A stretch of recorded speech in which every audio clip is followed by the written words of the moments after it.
to thank everybody who joined this virtual open house organized by the Basic Science Core and the DC CFAR. So I'm Alberto Bosque. I'm part of the core directorship of the Basic Science Core, and some of my other co-directors are here, Marta and Sanjay, and I think Sergey had a conflict, but I don't know if he will be here.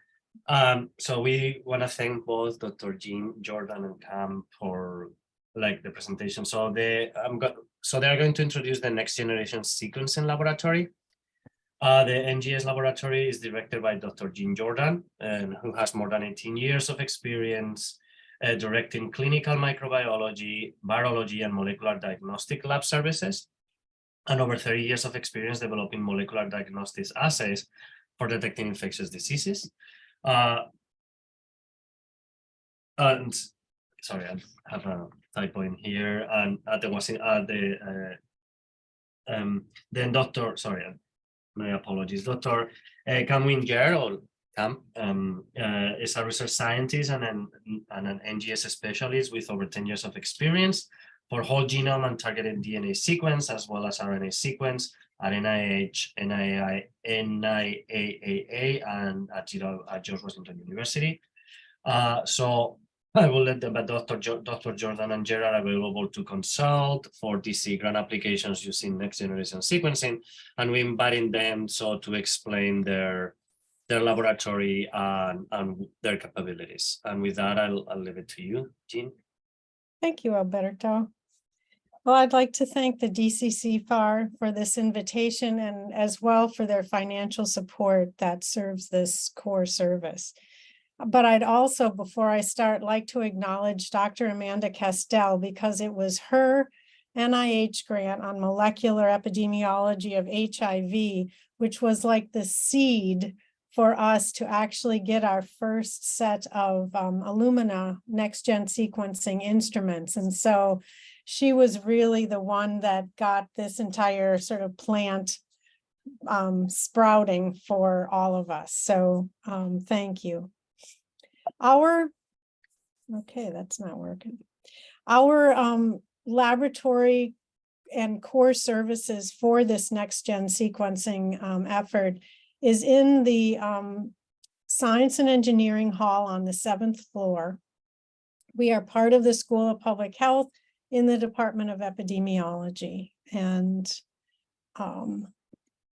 as Alberto said, I serve as the director, and Dr. Cam Winger is the research scientist who provides all of this wealth of technical expertise and experience in next-gen sequencing. So it's the two of us who sort of make this work, but Cam is definitely the heavy hitter here on what goes on in the lab every day. So I'd like to just talk a minute about the instrumentation that we have in the laboratory that allows us to do next-gen sequencing services for the DCCFAR members. And they include, as I mentioned, the MySeq sequencer from Illumina that Amanda Castell was able to get with end-of-year monies from NIH. Then we have two pieces of equipment, the tape station and the qubit, which are both used for analyzing either quality and/or quantity of our nucleic acid that we are working with for these sort of flow for ultimately for sequencing purposes. In addition, we have several different PCR instruments or thermocyclers, some of which can do quantitative work and have the ability to measure multiple fluorophores, and others that are simply rapid sort of look to see if you've gotten an amplicon and if it's of the right size and amount and all. So that, in conjunction with the eGel electrophoresis system, allows us to sort of do endpoint PCR in a very rapid and economical manner. And lastly, we have the Chromium controller from 10x Genomics, which is our instrument that allows for us to ask research questions around single cell sequencing. because it has the ability to sort of, we can ask questions around gene expression at the single cell level, because this instrument performs this sort of parallel sample partitioning and barcoding of the nucleic acid. So those are sort of the stock of instruments that the CFAR has supported us for this particular core.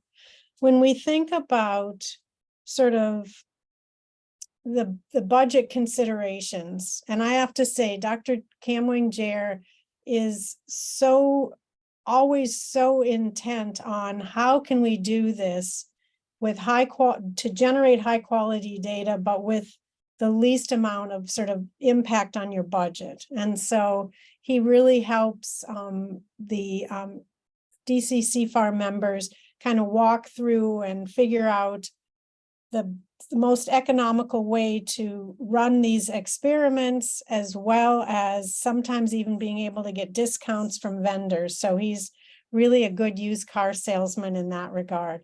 So all of the reagents and consumables for these experiments are the responsibility of the clients or the CFAR members who want this work done at the core.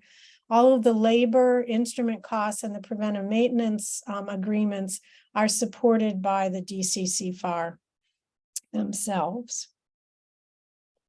So the services that we provide, we always start with, let's meet. Sometimes it's in person, sometimes it's on a Zoom call, to really sort of sit down and provide consultation. And this allows us with the expertise to sort of help shape sort of the experimental design that you would be most useful and helpful for the experiments that you are conducting. So it includes sort of the choice of tools that we want to use, what kind of samples we ask about, sample types, what kind of volume you have, the quality of these samples, et cetera. And then obviously the idea around what controls need to be run in order to be able to interpret the data in the end when we generate data. We also, again, as I mentioned earlier, really work hand in hand with the investigators for planning their budgets for purchasing reagents. And lastly, we provide letters of support for grant submissions, which we've done quite a bit in the past for when people are putting in grants. The types of sort of platforms or approaches or methodologies that are available within our sort of expertise include being able to do whole genome sequencing for investigators, targeted next-gen sequencing if you're just looking for particular sort of areas of a gene where you're going to generate PCR-based amplicons that would be sequenced, customized next-gen sequencing. Dr. Jer will be talking about one example of customized next-gen sequencing that we've done as well. RNA-seq is another approach or method that we've used quite a bit for investigators from the DC CFAR. Single-cell RNA sequencing using the 10x instrument is also available. And then our different methods of thermocyclers for doing either TACMAN, real-time quantitative work, or just very simple cyber-green intercalating dye endpoint PCR. So that's sort of the methodologies that are available. So I am now going to turn this presentation over to Dr. Jer, who's going to take you on an amazing journey of some of the past consultations and projects that we have worked on, many of which have led to publications for the CFAR members who have utilized the next-gen sequencing core. And in addition, he's going to share at sort of the very end, he's going to share 3 years worth of effort in utilizing these instruments for generating data on which variants of the SARS-CoV-2 viruses had been circulating at any given time on our campus. And that is work that was supported by the Dean's Office for being part of the pandemic expertise and services around keeping people healthy and trying to help shape policy. So thank you so much, and I'm going to give it over to Dr. Jair. Yep. All right. So now is the science, and I divided the project into two categories. One is the RNA-seq sequencing. Another one is the DNA sequencing. So the first part is RNA sequencing. And as you know, there are many kinds of RNA sequencing. So if you look at the table, we have the mRNA sequencing that is used the poly-A to do the selection. The popular one is the total RNA-seq. It's my favorite. And then the strand-specific is can be done, not very popular, except you have a special question about which direction of your expression of the gene. Small RNA, and now the single cell RNA is getting popular. And also another kind is the ultra low input RNA-seq. Those are the very challenged one. So if you look at the type of assay, and you can see over here, you can see they have target different RNA, total RNA or mRNA, and also you have different selection and different starting material, and also the cost. So therefore, when you ask me, I want to do RNA-seq, and then the first thing I need to do to calm down, okay? So we can do it. Let's see what you want to do. And then I will ask you about the sample size, the sample comparison, control, and your budget, and when you want to get the data. Hopefully your deadline is not tomorrow. And then I will go through everything and use some flow chart to determine what kind of RNA-seq will be good for your purpose. So therefore, the free consultation is very important. Yeah. So the next one, I have a few examples that we did. And the first one is a total RNA sequencing. I worked with Dr. Brinsky and Anelia. And the title, I think, is the NIF EV-induced trained immunity, and is in the mice. And the method we use and they use is RNA-seq and ATAC-seq. ATAC-seq is a chromosome detection structure sequencing. So, and what we did is to help them to have a little bit preliminary data from a small grant, and so that they can expand the study if it's working. So I summarize everything in one slide, so it's overwhelming. I just touch a little bit the idea. So when you do in vivo experiment, you have or see all the time point, the mice, induced, not induced, you have all the assay, and then I got the RNA. And after that, I'll make cDNA, I'll make library structure, and then I'll do a sequencing. And after sequencing, and I use a commercial software, ParkTech, to do the analysis. And Dr. Anelia used her in-house analysis, so we can compare the similarity and the difference. So to summarize, touch a little bit, there are a lot of data there, several terabyte, TG. So, and usually we have a heat map. It's a way to comparison of gene expression. That's all we know, that the green is up, the red is down, and how many fold. And compare the orange is the treated, and this time the blue and the red is the control. Okay, something like that.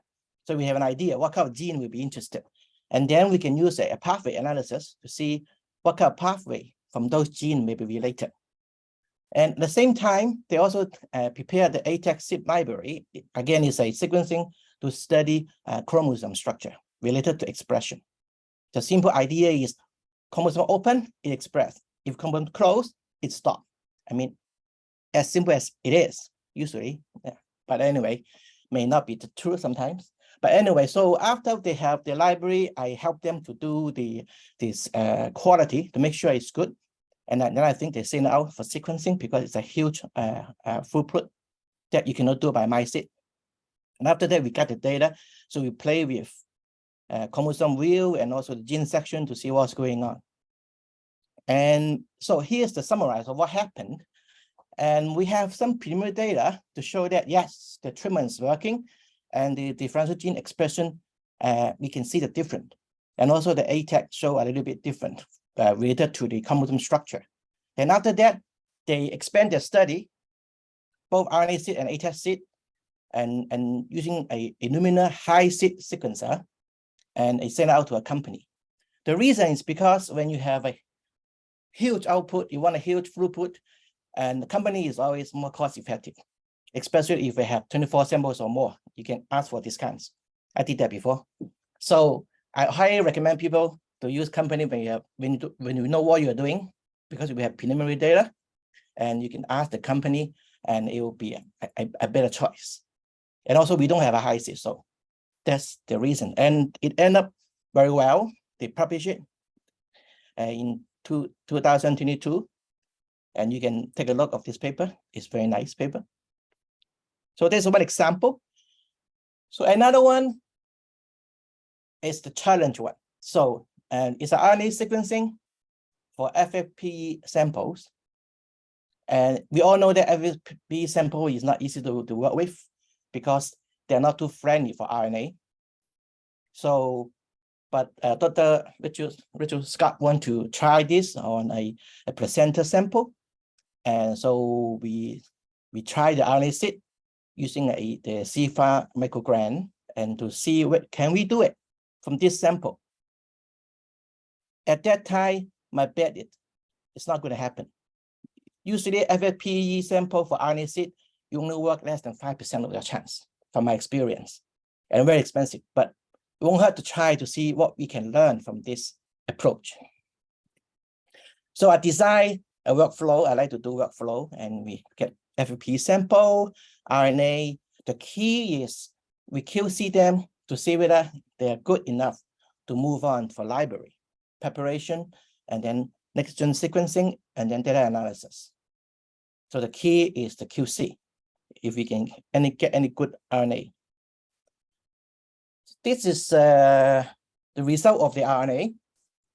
As expected, the quality is not good. Okay, the rim number means the RNA integrity number.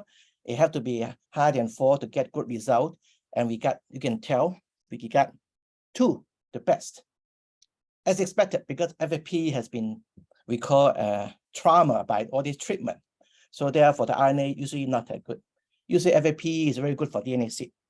RNA-seq is a challenge. But since the DV200 means the number of fragment with 200 base pair or bigger is higher than 30%, so it's a borderline. That means, yes, we can try it, but don't expect too much. And also, this time quantity is not an issue, we have plenty. So therefore, after a long discussion, we decided to go ahead and try a pair or 2 to see, can we do it? Can we learn something from this approach? To summarize it, you can see I give you 2 examples. And the first one we call A003. If you look at the first one, if you look at the graph on the right side, there's a bump. That is not a good sign. That means you have a genomic DNA contamination. It happens quite often when you have poor RNA because DNA will dominant. Of course, I can clean it, but every clean, I will lose some. So therefore, this is one of the best RNA 2.0 I can have. Then when I compare the less quality one like B001, you can see even worse. And I have to repeat it 6 times so I have enough to send out for sequencing. Because for sequencing, you have a quality and quantity criteria. So we can see if I need to do 8 times to have 1 pair of sample, and we have 8 pair. So the cost go up. And there's no guarantee you have good data output. So after I talked to my NGS buddy from NIH and from Johns Hopkins, and I decided to tell them the bad news. So due to the poor RNA quality and the library is underperformed. So therefore, we don't suggest to move on to do the RNA-seq for this FFPE. So, but we learned something. So therefore, I think they write a grant to see whether they can get a fresh and frozen sample to repeat this RNA-seq. And I have confidence that if I get those good samples, we can make it. And also, I suggest maybe we can use other method to study this sample, since we cut it half, so we still have a little money left. So I suggest to do a attachment assay. So that's how end up with this this project. So sometimes it works, sometimes it won't work. If it's not working, we to try to cut the loss. So DNA seed. One good exciting one is the target DNA seed, Dr. Amanda Casca. So it's the real-time characterization of HIV phylogenetics, and it's a target DNA seed. So again, I will the workflow to get the RNA or pull out DNA and then make library and do the target sequencing on the HIV gene and do the analysis. The outcome is very nice. After 3 years, we have developed an in-house HIV viral assay, so we can have real-time reading. And also we develop a pipeline to study the drug-resistant mutation on these 3 genes. And in the end, we have 3 publications. That is a pretty good outcome for me. So another one, this is the custom target DNA sequencing from Dr. Rebecca Lynch, and they want to study some B cells. So I helped them to set up this workflow. We got a old SOP from NIH, and I try to modify it so that we can get the kit and also do the experiment. It depends on which step, and I try every single step for them, and it was working very well after some improvement. So you can see the library looks great and everything looks okay. So therefore, we move on to do this MySeq sequencing, and we also have very good all the metrics. We have good output, and then after the analysis, we learned 2 things from this. One is we need to improve the indexing so we can put more samples. And the second, the key, I believe, is we find that the percentage rate of the naive B cell were too low of the transcript number. Therefore, they're going to look for a kit to enrich naive B cell, and then we will repeat the experiment. So the beauty of this for me is we learn something before we finish all the samples, and we know that how to improve it and make it better. So that is ongoing. I can't wait to see more samples coming in and get it done. So again, NGS is interesting, but sometimes you don't need to do that deep. I can help you to do a quality control, like the RNA quality and quantity. For example, Dr. Mimi Gosh, and she has some sample. I have a very good machine, tape station, and she wants to know the RNA extraction, is it working? Is it good? And how can we store the RNA? So I did a very quick experiment, and I find that, well, of course, cell line is better than PBMC for sure. And also PBMC, solution B is better than solution A. So we can continue to help them to choose which way to store the RNA so that they can move on to another step. That is something we can help to. All right, that is the exciting moment. And as a CFAR scientist, we always need to good science, but also we want to help the community. So I want to whether I can help the community, okay? Especially when during the pandemic, most of the lab are closed. I have no sample to do RNA-seq, and the MySeq sequencer is idle, and we're still paying PM. So I want to see, can I help? I mean, to do something. And I give you 2 examples. I was lucky, I got the opportunity. The first one is one day the Illumina scientist called me and said, hey, can you help me for this high school? And she told me that, oh, they want to set up a STEM program for this high school, and they want to learn how to do 16S metagenomic target NGS. So I did it. In 2 days, I showed them how to do it and how to prepare, and we got all the data. I helped them the workflow, and then they are very happy. So they are going to write the grant. Hopefully they get the money, and they joke about that. They want to know what they have on the phone screen after they touch it, to see whether who is not washing their hand after going to the toilet, something like that. So I think it's a bit interesting that I can help them to show how to do it and in a simple way. Yeah, and another one is one of my favorite. So I want to help to do something for the COVID-19.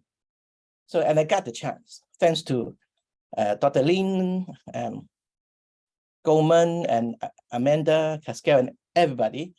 And the title is a COVID-19 and variant surveillance in our GWU community, and also for the DC public health lab. So it's a whole genome and a target sequencing, and provided by special funding and CDC. So what's happening?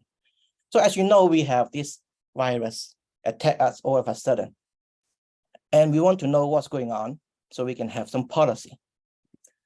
If you look at this graph, I love this graph, and this is the change of the virus.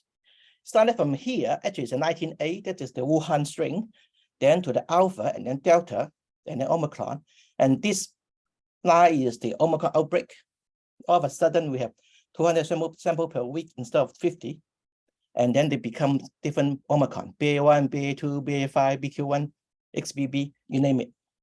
So I want to see whether I can help to survey the change. And also, do we have the new variants in our community? Okay, so I decided this flow. There are two phases. The first phase is a Tedman qRT-PCR. I decided a primer and also implement a Tedman assay so that I can do a lot of sample, like 224 hours, to screen for some variant, because they have different mutation and different deletion. I can target them and to see what kind of variant, like Alpha compared to Delta or something like that. But if not clear, then I will go to the phase 2. That will be a sequencing right here. We can target sequence or whole genome sequencing, especially if we want to prove a new variant, you got to have whole genome sequencing. And then I do the data analysis, and I find a way that it will be free for analysis. That will be wonderful. And by combining these two methods,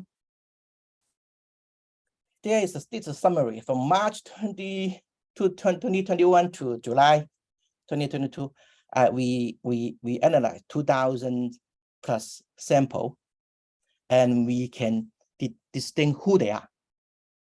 And not only that, we can find them when it's just happening. This is one example. And December 13, the DC the Department of Health announced they find the Omicron in DC, and they find 4 of them, and 2 of them is from us. So because we detected around December 9. Yeah, so it's exciting for me to track them down. And after that, we also find when we have the new Omicron like BA2, BQ1, and XBB, something like that, by using this method. And right now, because of doing that, we can help to have the COVID-19 response.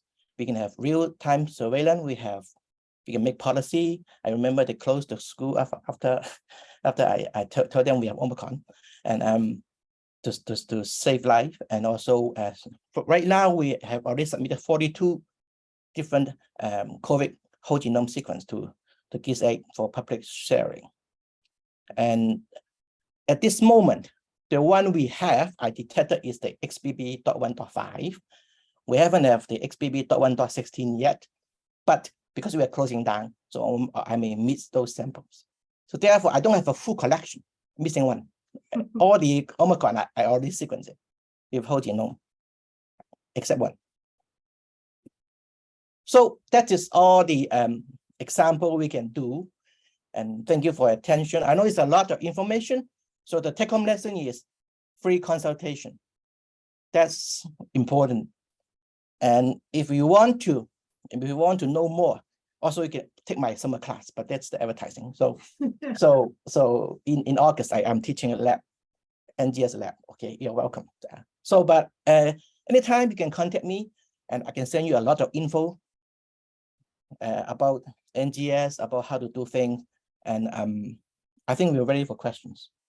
Okay, thank you so much. Well, thank you so much. That was really, really informative. I'm going to first, I have a few questions, but I will first open to questions from anybody on the call. Either speak out, or if you raise your hand, I will try to see that, to try to manage that. But if you not, just speak. Hi. Hi. Can I ask a question? Yeah. It's really nice to know about the core facility. I'm interested in single cell sequencing. My question for you is, can we buy single cells for single cell sequencing, the reagents through you, through the core facility, I mean? We don't keep a inventory of reagents. So I guess you could potentially yes, transfer money to us, and then we can order it that way. That Right. would be an administrative question as to whether that possibility is. right. Yeah, and also we talk about the planning, because from my understanding, one of the key to have a good single cell analysis result is the sample, the Yeah. quality of the sample. The So, cells really have Yes, to be they have to be healthy. healthy. So we can talk about that, and we can plan ahead so that we can have the reagent ready when the time you collect sample, we won't miss it. Yeah. Something like Yeah. that. It's not the planning, but yes, we can try. Yeah, exactly. That was my next question was regarding the live cell collection thing. Okay, maybe I will Yeah. contact you. Yes, please. And we Please will talk provide about me the budget. your Yes. email and phone numbers. Thanks. Yes. Thank you. Dr. Marta. Farmer? Yeah, Marta. Hi, Yeah. Jordan and Jair. Thank you very much. It was very interesting and very easy to follow all these genomic techniques. I have one question, because I know there are students in the audience. Maybe later you can tell us if anybody can assist to your course of NSG, if somebody is interested. And my question in terms of the techniques, I am interested in the ATAC-seq, and I was wondering, what is the minimum amount of cells that you need to do this technique? It depends on the cell type. Yes. Yeah. You have to check what kind of cell type. I am talking about T cells, antigen-specific T cells with different treatments. And if this is a whole genome sequence, you look at the whole genome ATAC, or you can do a custom for, try to look at promoters in different genes. Right. Either way is fine. They have kit to do that. They have different kit to sort it out. To either you have the whole genome, or that's the promoter region. Yeah, we can talk about it and to see what is the question, and then how often your interest is in the promoter region, or you want the whole structure, because sometimes downstream may affect it. So it depends on if you have a favorite gene, it'll be easier, or type of tissue, then we can check to see which one is better. I forgot, whole genome will cost more for everything. Yes, this is what I know. This is my second question to you. If these techniques are really very, very expensive, and I was wondering, for instance, in terms of the sample size, how you deal with this, making a data that will provide strong results, but balancing at the same time the sample size, that this doesn't become like a extremely, is expensive. Yep. The usually we suggest triplicate to compare the test and control. Yeah, because they may have batch effect, especially structure. From the same sample. Yes, yes. Not the same treatment, not same sample. So you can do sample. They find the same sample, except you have bad technique. Otherwise, they look very reproducible, but same treatment, but you try it same pair but 3 times and then to compare. Yeah. Mhm. And It's Okay. number of cells, 1 million cells. could be more. It really depends. Okay. I can Uh-huh. and again, that's why free consultation is very important. It's a lot of criteria and method and the parameter to consider. Yes. And then I can give you a rough idea how many cells, healthy, semi-healthy. Yeah, because structure change if they're not happy. Yeah, of course. Yes. Okay. Thank you Yeah. so much. It was very Again, nice Free presentation. consultation is the way to start with. Yeah, it's a Thank lot. you. And then we talk about the budget, and then you'll be okay. Yes. Yes.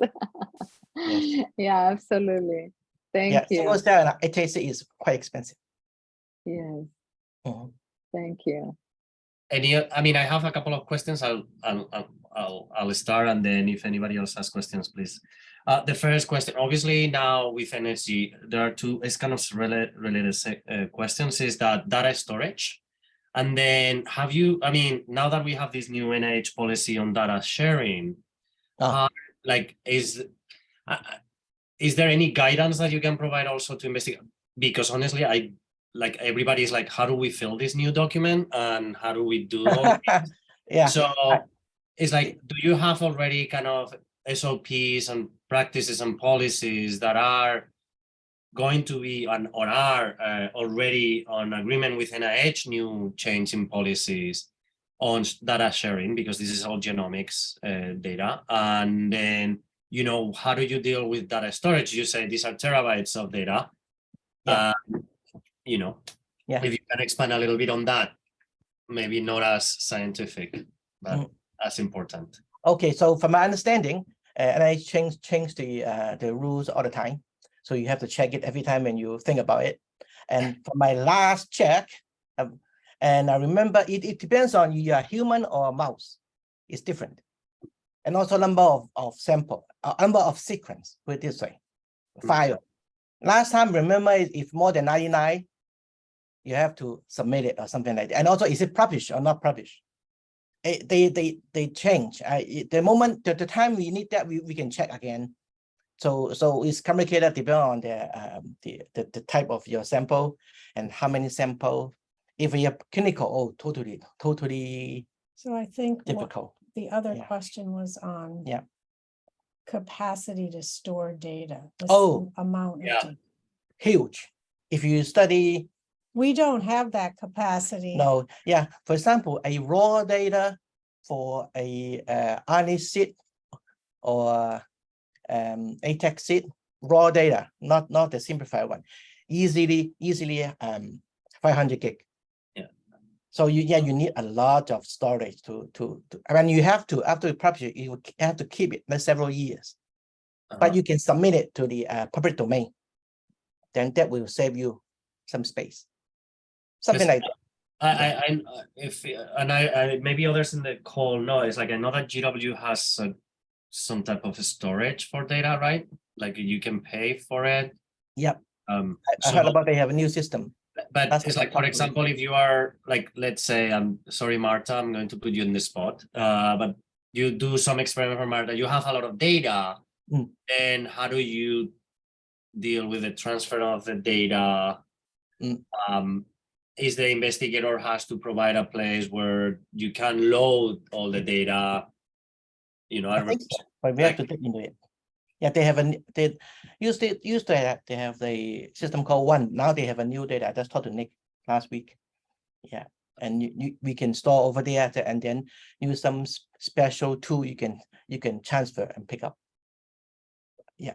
Yes, they're expanding. Okay. We have to ask to see how much and how long you can keep there. So Nick, who used to be a IT guy in our department or for the school, is now working at the university level. So he would be a good person for us to interface with on that question. Like policy, they're changing all the time too, because they're expanding the server, things like that. Yeah, but we can help to look into it. Yeah, for me, I don't have that much server. I think with NSG data is one of the main, you know, concerns is data, how much, I mean, Yes. there is a lot of data, so data storage, so the investigators will, you know, need to be cognizant that they need to have a place where they can store the data, and then the data sharing policies, because I know that NIH changes their mind all the time, right? But I think you know, I was just like, it was really like, as a person that does not do NSG on a daily basis, is confusing, right? It's like, I was just wondering, it's like, how do you, like, when you submit a grant now and you provide a new document, how that is handled? So Okay. is there more questions? Well, I just wanted to make a comment that I've had a really great experience collaborating with Jean and Cam. We're still in the middle of our project, but they provided a letter of support, and now we're doing the project, and it's been really great. Thanks, Rebecca. Thank you. I'll say the same. You just have to ask Cam, run this RNA, and he just is so helpful. Real time. Yeah.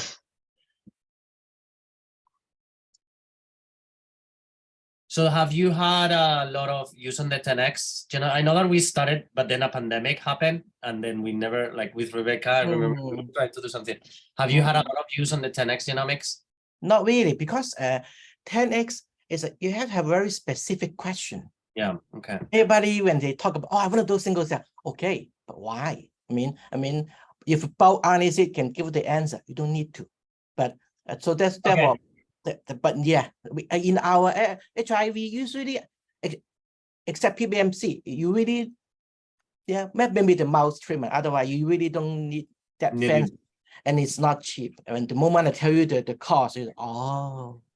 I mean, I think in the field, like, and in the HIV field at least, a lot of people are now looking at the single cell level, trying to identify transcripts of HIV on the single cell level, different phenotype of the cells. Yeah. Understanding immune phenotype of cells like CD8, NK cells, and how they change.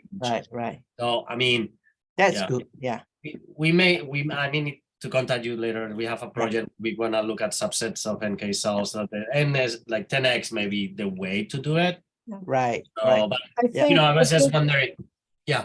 The biggest thing for us with the experience that we've had so far is the critical nature of having extremely healthy cells. And so, I mean, literally like running these things across campus to have them still be smiling, as well as having all of the reagents and everything here on board, QC'd, etc. Because once you get those cells, you have to start immediately for a good outcome, for good quality data. Yeah, but you're right, single cell is getting popular and hot. Now they have 4 different machines to do single cell, not only one. Yeah. Is there, sorry, like, since you know, like, which one will you think from the 4 instruments that now for single cell is the best? Do you know? I mean, it's just curiosity, nothing. You mean different company? No. A different company. Oh, the one we have is pretty good for basic, like PBMC, all this. And then if you want to do spatial, that means the location and the expression of particular, then you need another machine. Okay. They have one for slide, for tissue.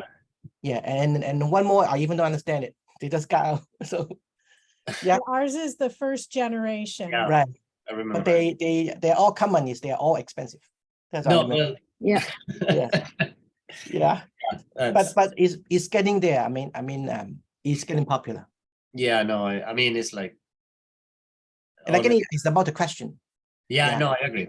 Yeah, got to be careful. Yeah, don't want to burn the money. Just because you can do it, it doesn't mean. Thank you. Yes. Thank you. Yes. Something that you wanted to do. Yes. You know, one of my job is to stop them sometimes. Calm down. One time, one client said, "Want to do RNA-seq?" I thought, which one? Oh, everything. You mean everything? MicroRNA, small RNA, mRNA, and total RNA? Oh, yes. Okay. Because they all use different kit and different prep. So we are the one to calm down. The gatekeeper. Yeah, don't worry. And also sometimes they forgot the control. I have one case, I remember, not here, they do everything and then they, where's the control? Oh, we didn't put it. Oh, then how can you compare? You know, it Okay. happens. It happens. Yeah. Yeah, no, I know. And you get too excited. Yeah. Okay. Well, I mean, Alberto, yes, go ahead, Alan. I just want to thank Gene and Cam for having presented such high tech and information in such a warm and helpful and friendly way. It's really wonderful for us non-lab scientists to be able to follow this. And thank you. And for providing this very important service for our members, which clearly a lot of people on the phone or on Zoom today are using. So thank you. And thanks to the Basic Science Corps for allowing this presentation to occur so many of us can learn about the important work that Cam and Jean are doing in the lab. So thank you. It's very, very Thank you. informative. Yeah, I mean, yeah, I want to also extend my gratitude for both of you to present for us. I think, you know, I think that the things I think are coming back into a normal life now after COVID, right? So people are more back in the lab, and so you now don't have access anymore to COVID samples because they closed The screening lab has closed as of, for sure, as of the end of this month, but I really think they're already closed. I think they are. Yeah. Yeah. They closed lab, yeah, something like that. Yeah, so It's a good won't, sign. we won't know what new things are circulating. Yeah. Missing one collection for me. Yeah, but it's okay. You can collect people on the elevator. Yeah, but it's okay. There's not much variation. I learned that, so it's okay. Yeah. It was a great partnership of having the screening lab downstairs, because it was in the same building.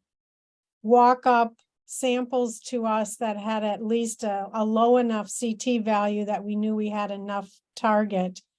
And then we could do the rapid TACMAN assay quickly and inexpensively to say, okay, we know which variants these are, and these ones look new and interesting. And then we could have that small subset that we'd go on and do sequencing.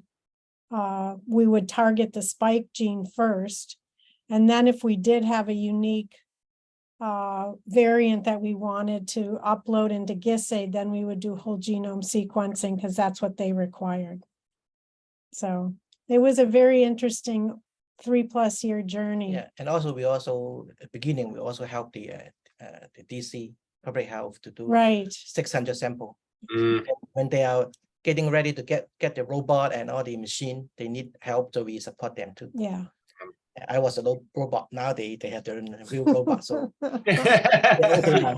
yes, yeah, it was urgent. Yes, urgent. You know, AI is taking over. Yeah, right. That would be nice to choose which flow for RNA-seq. That would be nice. Okay, I mean, I don't have any other questions, and we don't want to take more of your time, so it's always great to have some extra time. But anybody has any burning last-minute question? Well, if nobody wants to speak, well, I want to, thank both of you for the presentation, and thank you so much for your service to the CFAR. And I hope that also brings, more collaborations and more, more collaborations between different members, and then hopefully others now, new members and the CFAR have learned about the NSG core. So, Marta, you had a question. Oh, You had raised your hand. Was that by accident? No, just I want to say don't forget to send the information of the NSG course for the students. Okay. Is it an open course or is just as a curiosity? I think I'm not understanding your question. Oh, I thought that he does a course at the university. Oh, of Cam's course. class. Oh, yeah. absolutely. Yes. I thought you said the core. Yes, he will send his course information to you, or I can send it to you. Yeah. Okay, wonderful. Yes. Okay, thank Yes. you. And I'll follow up with you, Marta, as well for other reasons. Okay. Thank you so much for the presentation. It was great. Thank you all for taking the time to show up. Thank you. Thank you. Well, have a good Bye. Bye. My screen went like totally